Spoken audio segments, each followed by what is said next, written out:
Desde aproximadamente las 4 de la tarde, se instaló la audiencia de revocatoria de medidas cautelares dictadas a favor de Jorge Yunda. La jueza Grimanes Erazo, quien decidirá sobre este caso, negó el pedido de deferimiento a la fecha de la audiencia ingresado por la defensa de Yunda. En un evento celebrado esta mañana, Jorge Yunda adelantó que en el caso de que la jueza Grimanes Erazo acepte la apelación o declare la anulación de las medidas cautelares, acudirá a otra instancia de apelación. De momento, la audiencia continúa en el auditorio del Complejo Judicial Norte. Además, se registra una concentración de personas en los exteriores del Complejo Judicial, así que hay grupos a favor y en contra de Yunda. Cambiando de tema, esta mañana la ministra de Gobierno, Alexandra Vela, se refirió a la situación que atraviesa el municipio de Quito debido a la disputa entre el alcalde de Quito, el vicealcalde y varios concejales en torno a la remoción del cargo. La ministra dijo que el problema en Quito jurídicamente está solucionado. Jurídicamente no tiene objeción alguna. Escuchemos. El problema no está en este momento en el ámbito jurídico, porque ese está resuelto. El problema está en el ámbito político. Y en el ámbito político es indispensable, primero, llamar a la ciudadanía a que respalde las decisiones de su cabildo. Hoy continuaron las comparecencias en la Comisión de Fiscalización de la Asamblea Nacional, en el proceso de juicio político en contra del excontralor del Estado, Pablo Celi. En la mañana se convocó a Darwin Moreno, funcionario de la Contraloría, para que explique la contratación de publicidad con la empresa HDC, cuyo socio era Daniel Salcedo. Por segundo día consecutivo continuaron con las comparecencias que serán parte de las pruebas de cargo y descargo en el juicio político contra Pablo Celi, quien es acusado por el asambleísta de UNES, Juan Cristóbal Lloret, por una supuesta extralimitación e interferencia en las funciones de las competencias del órgano electoral durante las últimas elecciones por un supuesto incumplimiento de funciones en el desvanecimiento de las glosas durante su administración y una supuesta abrogación de funciones en el cargo. Esta mañana fue convocado Darwin Moreno, funcionario de la Contraloría y hermano del expresidente Lenín Moreno, a quien el asambleísta Lloret le solicitó que informe sobre las irregularidades del excontralor Pablo Celi, al asignarse el contrato de comunicación por 1.150.000 a la empresa HDC. Josué Salcedo Bonilla, representante legal de HDC Producciones. ¿Quién es HDC Producciones? Ustedes lo conocen muy bien. Ese nombre le suena muy común a los ciudadanos y a los medios de comunicación. Es nada más y nada menos aquel personaje que fue sentenciado hace 2 semanas atrás y que tiene una serie de contratos con el Estado y cuestionamientos de la propia Contraloría General del Estado. Es decir, la Contraloría contrata a una empresa que tenía observaciones previas de otros contratos por la propia Contraloría General del Estado. Frente a esto, Darwin Moreno, quien fue el que emitió un acto administrativo en el contrato de comunicaciones en el 2017, dijo que no sabía que HDC Producciones tenía una glosa en el 2016, sino que fue María de las Mercedes, ex subcontralora de la gestión interna de Contraloría General del Estado, quien adjudicó y firmó el contrato con HDC. No sabía de este tema.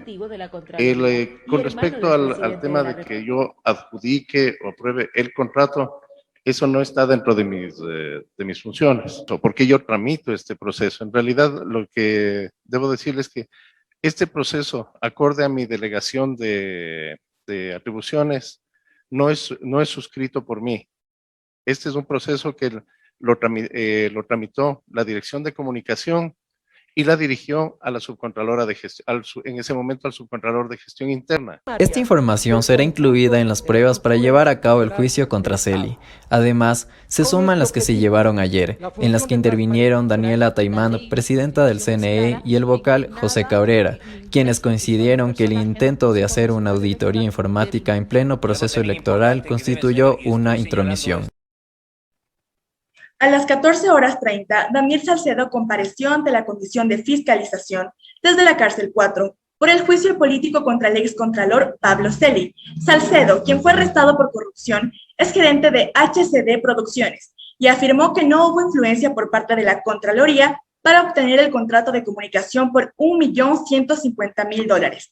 Afirmó también que recién conoció a Pablo Celi en la Cárcel 4 de Quito y que no recuerda qué funcionario de la Contraloría fue quien le invitó a la empresa a concursar por este contrato.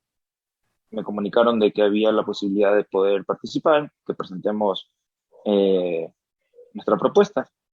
Lo que pasa es que, como lo expliqué, la empresa HDC, y aclarando, y gracias por la oportunidad de dejarme hablar, no es una empresa de papel, es una empresa que tiene años constituida, por lo que hace que diferentes personas tengan diferentes funciones y son las que nos avisan de los diferentes tipos de concursos y entramos. En las que se puede ganar, se gana, en las que no, no. El Pleno del Consejo de Participación Ciudadana y Control Social aprobó el reglamento para el concurso de méritos y oposición para designar al Contralor General del Estado. El documento aprobado establece que los postulantes al cargo deben ser ecuatorianos, mayores de 18 años y estar en goce de los derechos políticos. Una vez que el Consejo realice la convocatoria pública, los postulantes deberán presentar sus expedientes con la documentación de respaldo, que incluye un certificado de test psicológico de habilidades y aptitudes para desempeñar con solvencia profesional en calidad de autoridad del Estado. Al terminar la fase de presentación de postulaciones, la Comisión Ciudadana de Selección, que realizará el concurso, verificará el cumplimiento de requisitos y enviará una resolución con el listado de los postulantes admitidos, quienes pasarán a la fase de impugnación ciudadana. El cargo se definirá por un concurso de méritos y oposición. Además, la calificación de los concursantes será sobre 100 puntos, 50 de méritos y 50 de la prueba escrita. En otras noticias, las autoridades decidieron extender a 200 personas del cerco epidemiológico por los casos de la variante Delta en el Oro. De 64 casos de vigilancia que se reportaron el jueves, se extendió debido a los posibles contactos que tuvieron con los contagiados. Todos son familiares de los primeros pacientes que se encuentran aislados en los cantones Machala, Pasaje y Santa Rosa. Mientras tanto, según confirmó Isabel Cueva, coordinadora de salud de la zona 7, las 2 casas de salud que atienden casos COVID-19 en esta provincia se encuentran totalmente repletas. Además, las unidades de cuidado intensivo, como las de atención intermedia, también están llenas. En el Oro ya se registran 10.500 casos positivos de coronavirus hasta la fecha. Según cifras publicadas por la organización 1800migrantes.com, más de 50.000 ecuatorianos han sido detenidos en la frontera de Estados Unidos en este año. Para la organización, Ecuador está sufriendo una crisis migratoria que debe ser tratada con urgencia porque varios ecuatorianos están desapareciendo y muriendo en la frontera. 1800migrantes.com, organización de la defensa de los migrantes ecuatorianos en Estados Unidos, publicó en un boletín que la cifra de inmigrantes en el país norteamericano ha incrementado un 400% en el último año. Según las estadísticas publicadas por la sección de Aduanas y Protección de Fronteras, perteneciente al Departamento de Seguridad Nacional de los Estados Unidos, el aumento de ingresos irregulares de ecuatorianos por las fronteras hacia Estados Unidos ha superado todos los récords históricos de detenciones y expulsiones. Este reporte cubre solamente los primeros 9 meses del año fiscal 2021 y para el Dr. William Murillo, director de la organización 1800migrantes.com, se vive una ola de inmigración gigantesca desde hace años. De incremento en un año es altísimo y nosotros creemos que va a subir mucho más. Cerca de 13.000 ecuatorianos en el mes de junio le dan una idea clara de que estamos ante una explosión migratoria, ante un tsunami migratorio que no hemos visto desde hace décadas. Para Murillo, la falta de acciones del gobierno ecuatoriano es un factor que influye en esta migración masiva de compatriotas. Dice que no existe una política migratoria efectiva, por lo que sugiere que el presidente Lasso declare como política de Estado atender las aspiraciones de los migrantes.